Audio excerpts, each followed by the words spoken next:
Okay, fourth graders, I'm going to read chapter 46 of Holes for you today. 500 seconds later, his heart was still beating. Oh, remember, they found the treasure in the hole, and then the lizards were on them, and then the warden showed up. That's where we left off. 500 seconds later, his heart was still beating. Mr. Pendanski screamed. The lizard, which had been in the cereal box, was springing toward him. Mr. Sir shot it in midair. Stanley felt the blast shatter the air around him. The lizard scurried frantically across his very still body. He did not flinch.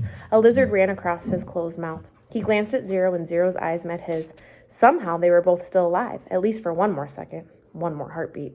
Mr. Sir lit a cigarette. "Thought you quit," said one of the other counselors. "Yeah, well, sometimes sunflower seeds just won't cut it."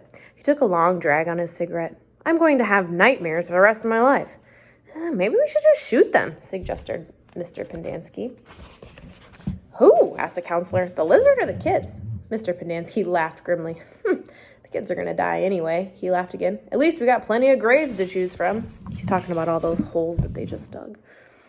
"Now we've got time," said the warden. "I've waited this long. I can wait another few." Her voice trailed off. Stanley felt a lizard crawl in and out of his pocket. "We're going to keep our stories simple," said the warden.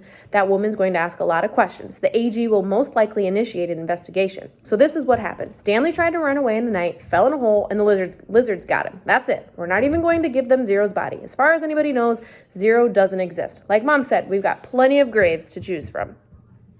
"But why would he run away if he knew he was getting released today?" asked Mr. Pendanski.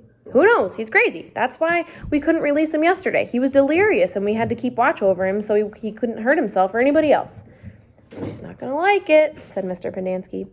"Well, she's not going to like anything we tell her," said the warden. She stared at Zero in the suitcase. "Why aren't you dead yet?" she asked. Stanley only half listened to the talk of the counselors. He didn't know who that woman was or what AG meant. He didn't even realize they were initials. It sounded like one word, AG. His mind was focused on the tiny claws that move up and down his skin and through its hair.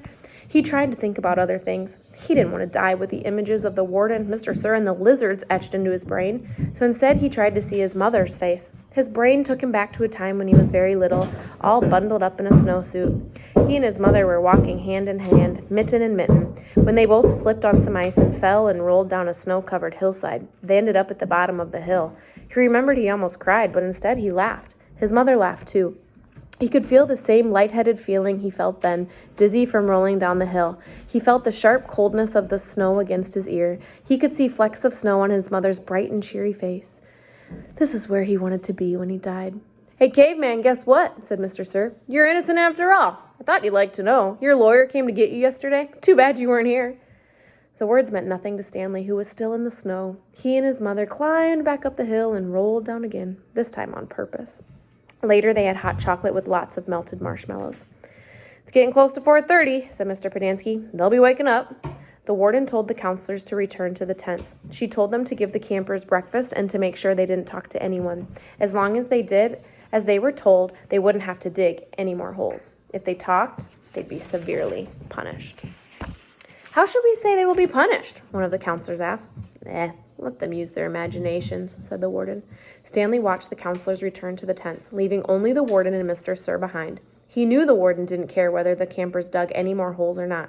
She'd found what she was looking for. He glanced at Zero. A lizard was perched on his shoulder.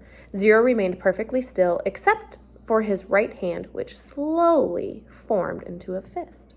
Then he raised his thumb, giving Stanley the thumbs-up sign. Stanley thought back to when Mr. Sir had said to him earlier, and the bits of conversation he'd overheard. He tried to make sense of it. Mr. Sir had said something about a lawyer, but Stanley knew his parents couldn't afford a lawyer.